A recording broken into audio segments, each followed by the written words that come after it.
আল্লাহ তাআলা বলছে ওয়াজাআত সাকরাতুল মাউত বিল হক। এই কথাটা সূরা কাফ কোরআনুল কারীমের 26 নম্বর পারা 50 নম্বর সূরা, সূরা কাফ এই সূরার একটা আয়াত। আল্লাহ বলছে বান্দা সত্যি সত্যি একদিন মৃত্যু যন্ত্রণা আসবে। মানুষের শুধু মৃত্যু হয় না, বরং মৃত্যুর পূর্বে মালাকুল মউত আজরাইল জান কবজ করার আগে একটা মৃত্যুর যন্ত্রণা শুরু হয়। এ যার শুরু হয় সেই কেবল বুঝে, অন্যরা জানে না, সে উপলব্ধি করে। সাকরাতুল মাউত বলে এটারে। কি বলে? মৃত্যু যন্ত্রণা। তাফসীরের মধ্যে আছে এই পৃথিবীর সবচেয়ে বড় ঈমানদারও যদি হয়, তিনি যদি নবীও হয়, তিনি যদি রাসূলও হয়, তিনি যদি সর্বশ্রেষ্ঠ রাসূলও হয়, তারও মৃত্যু যন্ত্রণা হয়। আবার সে যদি সর্বনিকৃষ্ট কাফেরও হয়, তারও মৃত্যু যন্ত্রণা হয়। সাকরাতুল মাউত থেকে কারো মুক্তি নেই। মৃত্যু যন্ত্রণা নবীরও হয়েছে, উম্মতেরও হয়। মৃত্যু যন্ত্রণা খুদ আমাদের নবী সাল্লাল্লাহু আলাইহি সাল্লামেরও হয়েছিল। মৃত্যু যন্ত্রণা পৃথিবীর নিকৃষ্ট কাফেরদেরও হয়েছে। কিন্তু উভয়ের মৃত্যু যন্ত্রণার মধ্যে পার্থক্য আছে, অনুভূতির মধ্যে পার্থক্য আছে। সেটা পরে বলতেছি, আগে এই কথাটা প্রথম প্রমাণ বুঝাইতেছি আর কি, যে মৃত্যুর পূর্ব মুহূর্তে সাকরাতুল মাউত এটার মুখোমুখি হইতে হবে প্রত্যেককে, ঈমানদারকেও নাফরমানকেও। হাদিসের মধ্যে আছে আম্মা জান আয়েশা রাদিয়াল্লাহু তাআলা আনহা, নবীজির বিবি, নবী সাল্লাল্লাহু আলাইহি সাল্লাম উনার বুকে মাথা রাখা অবস্থায় ইন্তেকাল করছেন। তো নবীজি সাল্লাল্লাহু আলাইহি সাল্লামের ইন্তেকালের পূর্ব মুহূর্তে হযরত আয়েশা রাদিয়াল্লাহু তাআলা আনহা বলেন, আল্লাহর নবী সাল্লাল্লাহু আলাইহি সাল্লামের কপাল মোবারক বারবার ভিজে ছিল, ঘামে ভিজে যাচ্ছিল। আমি এক বাটি পানি আইনা দিছি পাশে, আমি নবীকে দেখলাম বারবার তিনি ডান হাত মুবারক ওই বাটির পানির মধ্যে ভিজাইতেছেন আর কপাল মুছতেছেন ঘাম, ইন্তেকালের পূর্ব মুহূর্তে। আর নবীজি বলতেছিলেন, তখন দোয়া করতেছিলেন, আল্লাহুম্মা আইন্নি আলা সাকারাতিল মাউত, আয় মাওলা মৃত্যু যন্ত্রণার এই মুহূর্তে আপনি আমার সাহায্য করেন। আল্লাহুম্মা হাফিন আলাইয়া সাকারাতিল মাউত। এরপরে নবী বলছে, আল্লাহ আমার মৃত্যু যন্ত্রণা সহজ করে দেন। এরপরে নবী বলছে, লা ইলাহা ইল্লাল্লাহ, আয় মাওলা আপনি ছাড়া আর কোনো ইলাহা নাই। এরপরে বলছে, ইন্না লিল মাউতে সাকারাত, মাওলা মৃত্যুর বড় যন্ত্রণা। আমি বুঝতেছিলাম, আমার মনে হয় তিনি তো মাসুম নবী, তিনি তো নিষ্পাপ নবী, তিনি তো মাহবুব আল্লাহ তাআলার। তো তিনি যেন বলতেছেন আল্লাহ মৃত্যুর বড় যন্ত্রণা, তার মানে তিনি বলতেছেন মাওলা আমার কাছে যদি মৃত্যুর যন্ত্রণা এমন মনে হয়, হায় মাওলা আমার গুনাহগার উম্মতের কি হবে তাইলে মৃত্যু, আমার নাফরমান উম্মতের মৃত্যু যন্ত্রণা তাইলে কি হবে। এরপরে 5 নম্বর শব্দ হলো নবী এরপরে বলতেছিলেন বালির রফিক আল আলা, এই মুমিনের মৃত্যু যন্ত্রণা হলেই বালির রফিক আল আলা। হাদিসের ব্যাখ্যার মধ্যে আছে, অর্থাৎ হইল এগুলো যখন বলতেছেন নবীজি, তো আর মালাকুল মউত আজরাইল আসছেন আল্লাহ নবী সাল্লাল্লাহু আলাইহি সাল্লামকে বলতেছিলেন, বন্ধু আপনার মালিক জানতে চাইছে আর কিছুদিন থাকবেন কিনা নাকি যাবেন। আল্লাহ নবী বারবার বলতেছিলেন বাল আর রফিক আল আলা, না না মালাকুল মউত আজরাইল, আমি বরং আমার বন্ধুর সান্নিধ্যই চাই, আমি আমার পরম বন্ধুর কাছেই যেতে চাই। এই কথাটাই তাফসিরে আছে। হাদিসের ব্যাখ্যার মধ্যে আছে, কোন ঈমানদার, কোন মুমিন, কোন মুত্তাকিরও মৃত্যু যন্ত্রণা হয়। মৃত্যুর যন্ত্রণা যেটা, এটা হয় ওনার কষ্ট যেটা, এটা হয়। কিন্তু মুমিনের মৃত্যু যন্ত্রণা শুরু হলে তার দিল খুশিতে আনন্দে উৎফুল্ল হয় যে হায় আমার বন্ধুর মোলাকাতের সময় হয়ে গেছে। গত 60 বছর আমি যে বন্ধুর জন্য সেজদা দিছি 5 ওয়াক্ত, গত 60 বছর, 40 বছর, 50 বছর যে মালিকরে আমি ডাকছি দিবানিশি, কখনো সুবহানাল্লাহ, কখনো আলহামদুলিল্লাহ, কখনো ডাকছি আল্লাহু আকবার, কখনো ডাকছি লা ইলাহা ইল্লাল্লাহ, কখনো ডাকছি আস্তাগফিরুল্লাহ। এভাবে বারবার বারবার সকালে দুপুরে সন্ধ্যায় বিকালে দাঁড়িয়ে বসে শুয়ে হাঁটতে চলতে উঠতে বসতে যেই বন্ধুকে ডেকেছি, মৃত্যুর যন্ত্রণা শুরু হলেই মোমেন বলতে থাকে, এবার বুঝি আমার বন্ধুর মোলাকাতের সময় হয়ে গেছে। সুবহান আল মাউতু জিসরুন অথবা জাসরুন ইউসিলুল হাবিব ইলাল হাবিব।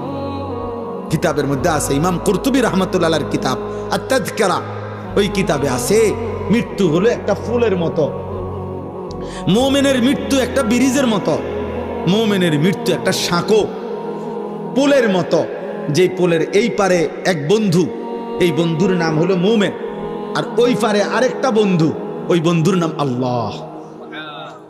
এই একজন হাবিব, এখানে একজন হাবিব। তো ওই পারের বন্ধু আল্লাহ, এই পারের বন্ধু মুমিনকে ডাকতেছে, আও আয়ালো এই পোল এটা পার হয়ে আসো, আসো আমি বন্ধুর মুলাকাতে আসো।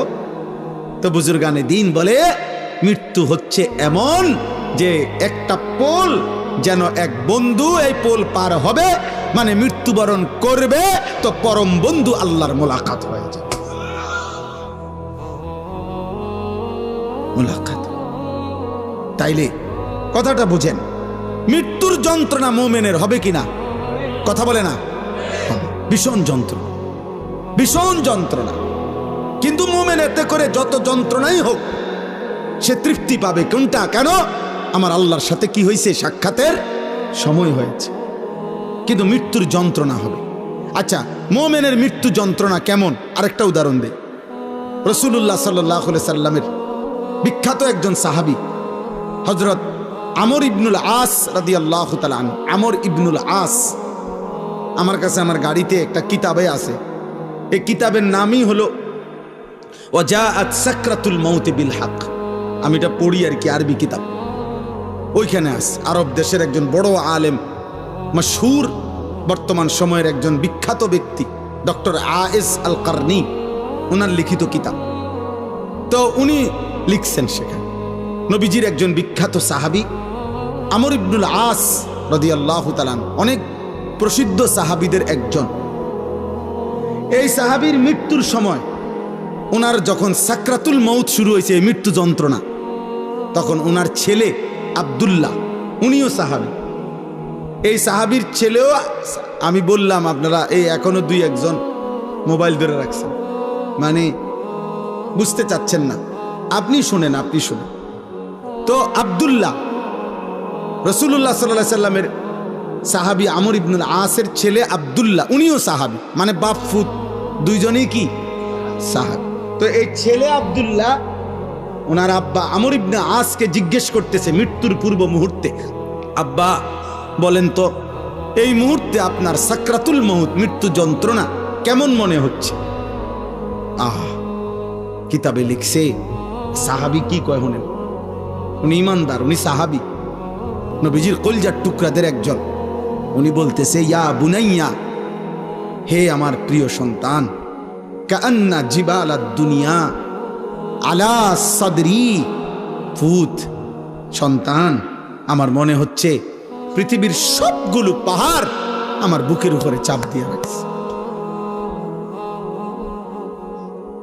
এক মুমিন বলতেছে, এক সাহাবী বলতেছে, কান্না জিবালাদ দুনিয়া আলা সাদরি, যেন পৃথিবীর সবগুলো পাহাড় আমার বুকে চাপ দিয়ে রাখছে রে। এরপরে আরেকটু আছে, উনি বলছে ওয়া কান্নি আতানাফাসু মিন সাকবিল ইবরা, আমার মনে হচ্ছে ফুত সন্তান আমি যেন এই বুকে পাহাড় চাপা অবস্থায় সুইয়ের ছিদ্র দিয়া নিঃশ্বাস নিতেছি, ছিদ্র দিয়ে আমি যেন একটু একটু নিঃশ্বাস নিচ্ছি। প্রিয় বন্ধু, প্রিয় নওজোয়ান, আমার বাপ বলেন তো, একজন ইমানদার, একজন সাহাবীর মৃত্যুর যন্ত্রণার হালাত যদি এমন মনে হয়, আজকে 30 বছর যে সুদ খায়, এবার কি তো হবে? আজকে 60 বছর বয়স, এখনো যিনি বিড়ি সিগারেট খায়, ওনার কি হবে? আজকে 60 বছর ধরে কথায় কথায় যে গালিগালাজ ছাড়া কথা বলতে পারে না, ওনার কি হবে? আজকে 60 বছর ধরে যিনি চা দোকানে বসে বসে এখনো বুড়া হয়ে গেছে, এখনো রঙিন টেলিভিশনে নাটক সিনেমা দেখে, ওনার কি হবে? যে মহিলা আজকে 20 বছর ধরে 30 বছর ধরে বেপর্দা, আমার ওই মায়ের কি হবে? যে বোন আমার পরের ছেলের সাথে হারাম সম্পর্ক, অবৈধ সম্পর্ক করে, আমার সেই বোনের কি হবে? আমার যুবক, তুমি যে গত 365 দিনে 1 বছরে কোনো দিন ফজরের নামাজ পড়লা না, তোমার কি হবে দোস্ত? হ্যাঁ, এই সময়ে যদি তোমার মৃত্যুর যন্ত্রণা শুরু হয়, হালাত কি হবে? বলো ভাইয়া, বলো ভাই। এরকম কয়টা উদাহরণ শুনবা? হযরত নূহ আলাইহিস সালাম 950 বছর যিনি দুনিয়ার হায়াত পাইছেন, ওই কিতাবে লিখছে, ওনার যখন মৃত্যুর যন্ত্রণা শুরু হয়েছে, ওনাকে জিজ্ঞেস করছে, হে নবী নূহ, গত 950 বছর পৃথিবীতে ছিলেন, আপনার কাছে কেমন লাগছে? কতটুকু সময় ছিলেন দুনিয়ায়? 950 বছর কি মামুলি কথা? নূহ আলাইহিস সালাম কি বলছে জানেন? নূহ আলাইহিস সালাম বলছে, শোনো, আমার মনে হচ্ছে একজন লোকের একটা ছোট্ট ঘর, একটা ছোট ঘর, যে ঘরের এদিক দিয়ে একটা দরজা, এন্দিয়া ঢুকে এন্দিয়া বাইর হয় আরেকটা দরজা দিয়ে। উনি বলেন এই দরজা দিয়ে ঢুকে এই দরজা দিয়ে বাইর হইয়া মাঝখানে ঘরের এই জায়গাটুকু পার হইতে যে কদ্দুর সময়, উনি বলেন আল্লাহর কসম, মৃত্যু যন্ত্রণার এই মুহূর্তে গত 950 বছর আমার কাছে এমন মনে।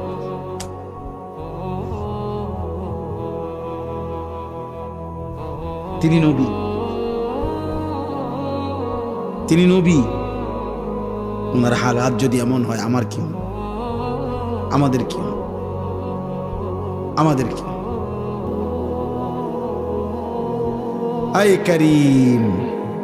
এজন্য দোস্ত তাফসীরে একটা উদাহরণ লিখছে, এই একটা উদাহরণ দিলে আপনি বুঝবেন। এবার বিপরীত অংশের উদাহরণ শুনেন। এই পৃথিবীতে ধরে নেন, ছেলেরা তোমরাও শোনো, কোনো একজন যদি বুঝে, এই পৃথিবীতে যদি কেউ, তাফসীরের মধ্যে লিখছে 900 বছর হায়াত পাইল। কয়শো বছর? এই 900 বছর সে আল্লাহর নাফরমানি করছে। ধরেন চুরি, ডাকাতি, জিনা, ব্যভিচার, মদ, জুয়া, নাচ, গান, সুদ, ঘুষ, হারাম, আল্লাহর নাফরমানিতে কাটাইছে। সেজদা দেয় নাই, বন্দিগি করে নাই, কিন্তু 900 বৎসরে কোনো দিন 1 সেকেন্ডের জন্য ওই কোনো দুঃখ কষ্ট পায় নাই। ধরে নেন একবারের জন্য একটু চোখের পানি পড়ে নাই তার, একটা কাঁটার আঘাতও তার কোনোদিন লাগে নাই, 1 সেকেন্ডের জন্য তার মনটা খারাপ হয় নাই, কোনো কষ্ট, কোনো যন্ত্রণা, কোনো দুঃখ তার হয় নাই। কয়শো বছরে? কিন্তু করছে কি? নাফরমান করছে কি? খোদার কসম তাফসীরে লিখছে, এই 900 বছর পরে আল্লাহর নাফরমানি করে 1 বিন্দু দুঃখ যে পায় নাই, যেদিন তার মৃত্যু যন্ত্রণা শুরু হবে, মৃত্যু যন্ত্রণার প্রথম সেকেন্ড, 1 সেকেন্ডে আল্লাহর কসম এই 900 বছরের সুখ আর আনন্দ এই নাফরমান প্রথম সেকেন্ডেই ভুলে যান। দ্বিতীয় সেকেন্ডে যদি তারে বলা হয়, হে আল্লাহর বান্দা, দুনিয়ার জীবন তুমি কেমনে কাটাইছো, সে বলবে, আয় রব মাওলা, জীবনের সুখ কি জিনিস আমি কোনোদিন দেখি নাই, আনন্দ কাকে বলে মাওলা আমি দেখি নাই। আহ, কবরের আযাব, আরো পরে তো বাপ আজরাইলের জান কবজের কষ্ট, সেটা তো আরো পরে, এটাই আমি তর্জমা বললে আমার কথা শেষ হয়ে যাবে। এরপরে হাসরের ময়দানের কষ্ট, এটা তো আছেই, মিজানের পাল্লায় ওজনের কষ্ট, সেটা তো আছেই, ফুলসিরাত পার হওয়ার কষ্ট, সেটা তো আছেই, জাহান্নামের আযাবের কষ্ট, আগুনের কষ্ট তো আছেই দোস্ত। তাফসীরের মধ্যে আছে, ওই কিতাবের মধ্যে আছে, ইমাম কুরতুবীর কিতাব, ইব্রাহিম আলাইহিস সালাম আল্লাহকে, আরে আজরাইলকে একদিন বলছিলেন, আজরাইল, নাফরমান পাপীর জান তুমি কেমনে কবজ করো, তোমার আকৃতি চেহারাটা তখন কেমন হয় আমার একটাবার দেখাও। খোদার কসম, আজরাইল বলছে, ইব্রাহিম নবী, আল্লাহ দোহাই আমনে আমার এটা দেখতে চাইেন না, আমনে পারতেন না সহ্য করতে। ইব্রাহিম আলাইহিস সালাম বললেন, না আমি দেখবই, তুমি আমারে দেখাও। তো হযরত ইব্রাহিম আলাইহিস সালামকে মালাকুল মউত আজরাইল বলল, হে নবী ইব্রাহিম, আমারে 30 সেকেন্ড সময় দেন, 1 মিনিট সময় দেন, আমি আপনার থেকে একটু আড়াল হব। আচ্ছা ঠিক আছে। একটু আড়াল হইয়াই 1 মিনিট বা 30 সেকেন্ড পরে আজরাইল আবার ফিরে আসছে ইব্রাহিম নবীর সামনে।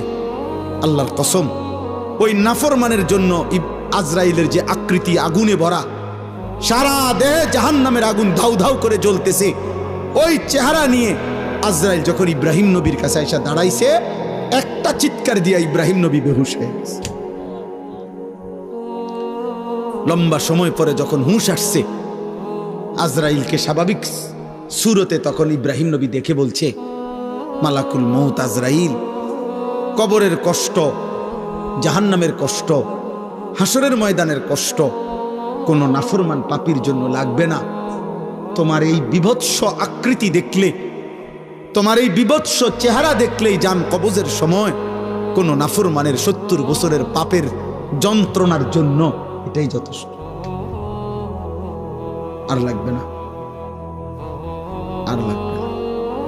3 নাম্বার, নবী সাল্লাল্লাহু আলাইহি সাল্লামের হাদিসে আছে, আমি নিজে পড়ছি, আল্লাহ নবী সাল্লাল্লাহু আলাইহি সাল্লাম বলছে, কোন নাফরমান পাপীকে আল্লাহ তাআলা ফেরেশতাকে বলবে হাসরের ময়দানে, আল্লাহ বলবে, ওরে ওইখানেও নবী কথা বলছে যে 60 বছরে 70 বছরে যে কোনোদিন দুঃখ পায় নাই, আল্লাহ এরকম সুখের নাফরমান, ফেরেশতাকে বলবে, ওরে জাহান্নামের বাহিরটা একটাবার শুধু চারদিকে ঘুরাইয়া আনো, আর জাহান্নামের দরজা বরাবর বাহিরে তারে 1 মিনিটের জন্য 30 সেকেন্ডের জন্য দাঁড় করাইবা, এরপরে নিয়ে আসবা আমার কাছে। ফেরেশতা তাকে জাহান্নামের চারদিকে ঘুরাইয়া জাহান্নামের দরজার কাছে 30 সেকেন্ডের জন্য, 1 মিনিটের জন্য যখন রাখবে, দাঁড় করাবে, জাহান্নামের ভেতর থেকে আগুনের একটা গরম বাতাসের একটা ধাক্কা, বাতাসের একটা ঝটকা এই নাফরমান পাপীর বুকে আইসা লাগবে। এরপরেই ফেরেশতা তাকে আল্লাহর সামনে নিয়ে আসবে। আল্লাহ তাআলা বলবে, আমার বান্দা গত 70 বছর খুব সুখে এবং আরামেই কাটিয়েছ না? আল্লাহর কসম, নবী বলে, ওই ব্যক্তি তখন বলবে, রব্বুল আলামিন, সুখ কাকে বলে, আনন্দ কাকে বলে আমি জীবনে কখনো দেখিনি। বিশুদ্ধ হাদিস। এজন্য প্রিয় ভাই, রাত অনেক হয়েছে, নয়তো আরো বলতাম। কয়টা শুনবা তুমি? কিসের উপরে ভিত্তি করে যারা নামাজ পড়ছেন না, কেন পড়ছেন না? কোন বিষয়ের উপরে আপনি আস্থা নিলেন? কার উপরে আপনার ভরসা নিলেন?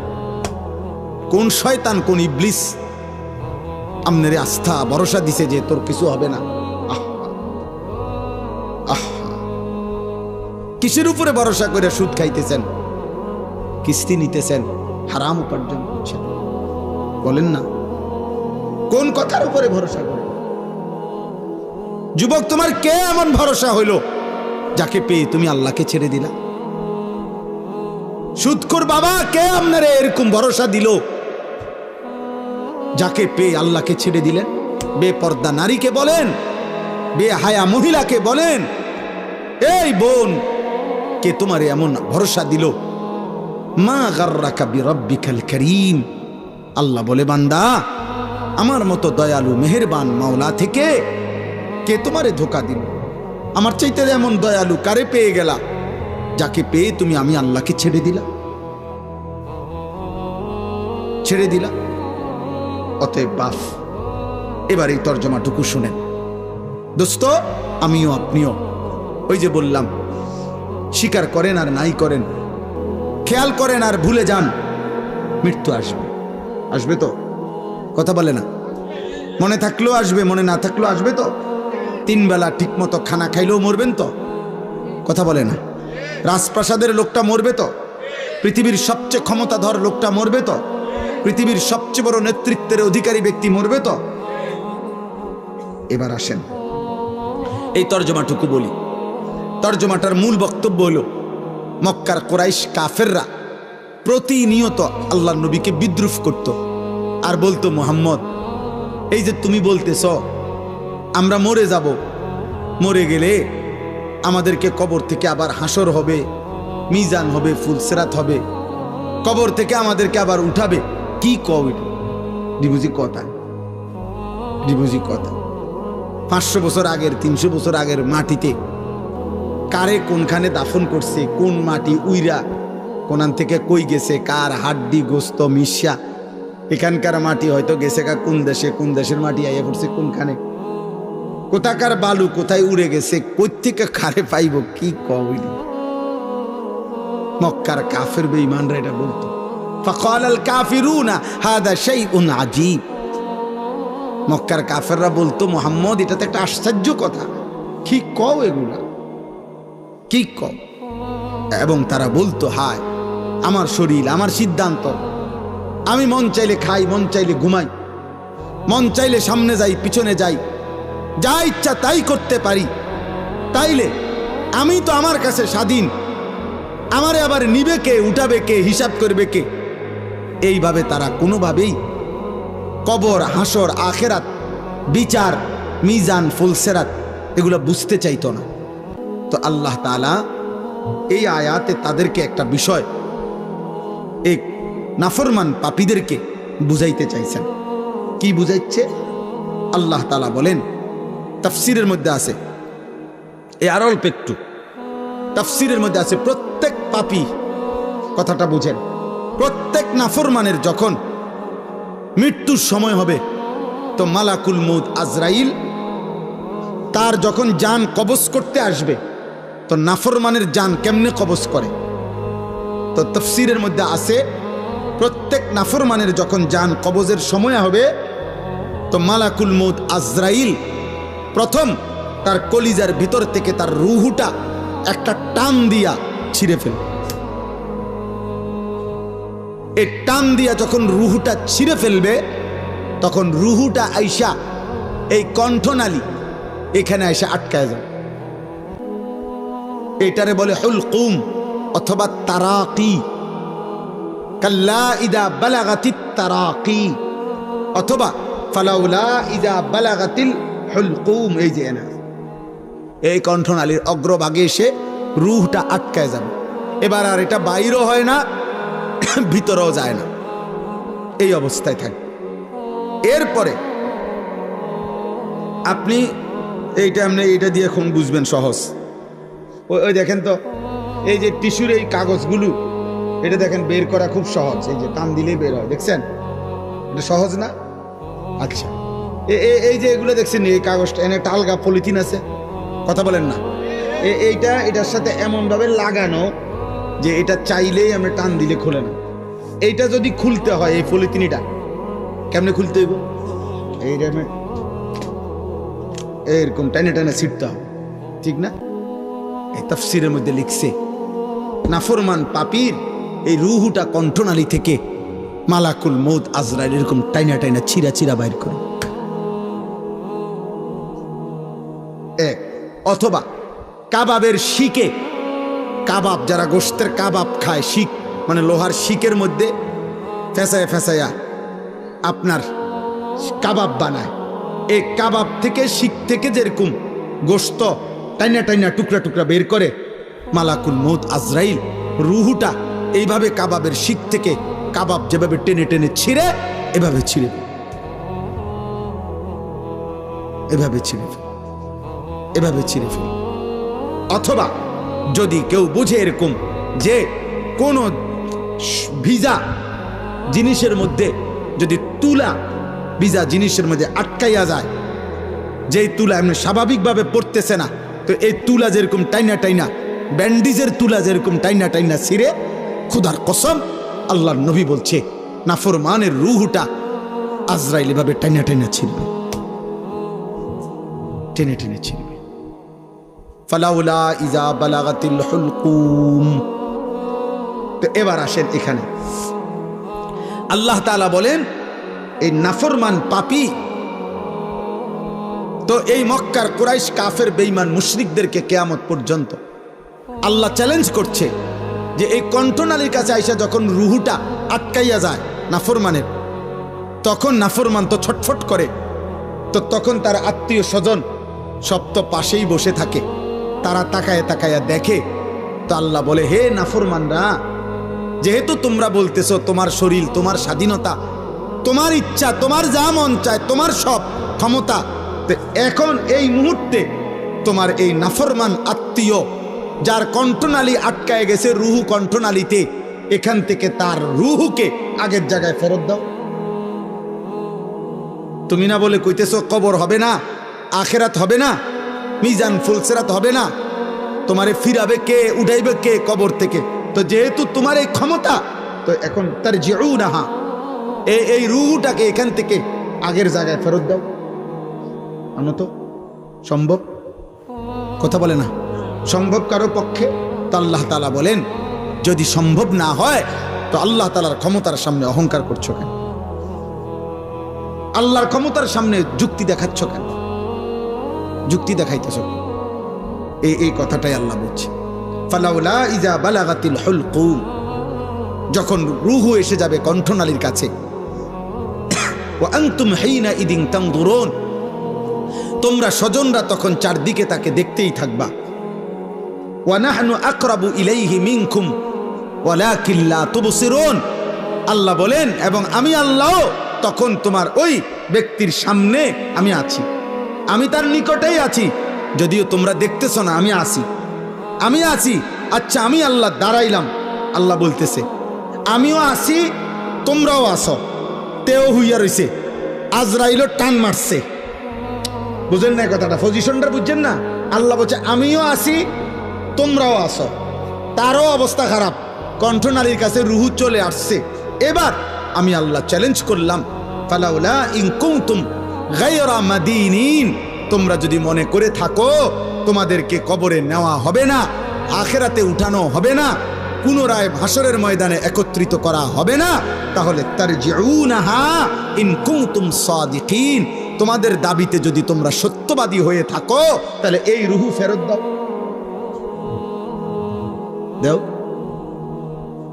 এই রুহু ফিরায় দাও, এই রুহু আপন জায়গায় বসায় দাও। সম্ভব? কথা বলে না সম্ভব? তাহলে আল্লাহকে অস্বীকার করছো কেন? এমন মৃত্যু কি তুমি আর দেখো নাই? এমন লাশ কি তুমি আর দেখো নাই? এমন কারো জানাজা কি তুমি পড়ো নাই? বলো, যেই লাশের জানাজা পড়ছো তুমি খবর নাও, তার স্বজনরাও তো তারে বাঁচাইতে চেষ্টা করছে, তারে চান্দিনার থেকে ঢাকা নিছে, ঢাকার থেকে ইন্ডিয়া নিছে, ইন্ডিয়ার থেকে ব্যাংকক নিছে, ব্যাংকক থেকে তারে লন্ডন নিছে, খবর নাও। তাকেও তো বাঁচাবার জন্য বারবার চেষ্টা করছে, কিন্তু কেউ তো ফিরাইতে পারল না। আমি আল্লাহ তো নিয়েই গেলাম। তাহলে তোমার চোখের সামনে যেহেতু প্রতিনিয়ত মানুষ মরছে, চলেই যাচ্ছে, তো তুমিও তো চলে যাবে, তুমিও তো চলে যাবে। তাহলে কেন এই বাড়াবাড়ি, কেন এই অহংকার? এমন যদি হতো যে আমার যে এই বেটা বাবা বসো, আব্বা বসো, এমন যদি হইতো যে আমার এই পরিমাণ শক্তি, ক্ষমতা, দল, পদ, পদবী আছে, সম্পদ আছে, যে আমি মৃত্যু থেকে ঠেকাইতে পারবো, এমন কি সম্ভব? কথা বলেন না? এই শেষ কথা বলেন। অতএব দোস্ত আমার, কোনোভাবেই মৃত্যুর এই অনিবার্য বাস্তবতাকে আমরা হারাইতে পারবো না, সরাইতে পারবো। মৃত্যু এসে আমাদের সব আয়োজন থামাই দিবে, সব ব্যস্ততা থামাই দিবে। নবীজি বলছেন সাল্লাল্লাহু আলাইহি সাল্লাম, ধরে নেন, নবীজি উদাহরণ দিয়ে বুঝাইছেন যে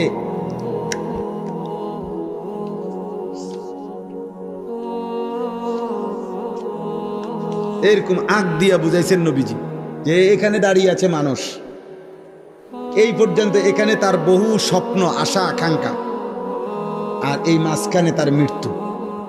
অর্থাৎ সে এখানে দাঁড়িয়ে এই পর্যন্ত পৌঁছার স্বপ্ন দেখতেছে, কিন্তু মাঝখানের এই মৃত্যু আইসা তারে খবরে নিয়ে গেছে। নবীজি আইকা বুঝাইছে, আইকা নাকি আব্বা? হাদিসে আছে না, আইকা বুঝাইছেন, হাত দিয়ে আইকা বুঝাইছেন, জমিনের মধ্যে রেখা আইকা বুঝাইছে, আইকা বুঝাই। আশাটা বড়, আশাটা কি লম্বা। আরেকটা উদাহরণ দিছে নবী চতুর্ভুজের, এরকম আল্লাহ নবী বলছেন চার কোনাওয়ালা এইটা হইলো মানুষ, আর এই ঘরের চাইতে বেশি ডানে বামে একটু বাড়তি, এটা হলো তার আশাগুলো। কিন্তু এই আশাগুলো পর্যন্ত বাস্তবায়ন, মাঝখানে অসংখ্য তার বিপদ মুসিবত, এগুলা পার করে তার হায়াতের চাইতে লম্বা এই আশা সে পূরণ করতে পারে না, তার আগেই কবরে চলে যায়। আল্লাহ কোরআনে বলছে যারহুম ইয়াকুলু ওয়া ইয়াতামাত্তাউ ওয়া ইউলহিহিমুল আমাল ফাসাউফা ইয়ালামুন। আল্লাহ বলে আমার নাফরমান বান্দারে ছেড়ে দাও, ও কতক্ষণ খাক, দুনিয়া উপভোগ করুক, আর লম্বা লম্বা আশা পোষণ করুক, অল্প সময়ের মধ্যেই সে জানতে পারবে মৃত্যু এসে তারে থামিয়ে দেবে। মৃত্যু তো সোমবারে সাত ডালাই, রবিবারে কবরে, রবিবারে কবর। আমি একবার দেখছিলাম কিছুদিন আগে, এক ছেলের যেদিন বিদেশের ফ্লাইট, ঠিক ওই দিন তার আব্বা কবরে, ওই দিন তার বাপের জানাজা হয়েছে। হইতে পারে না? এমন হইতে পারে? আমিও তো দেখছি।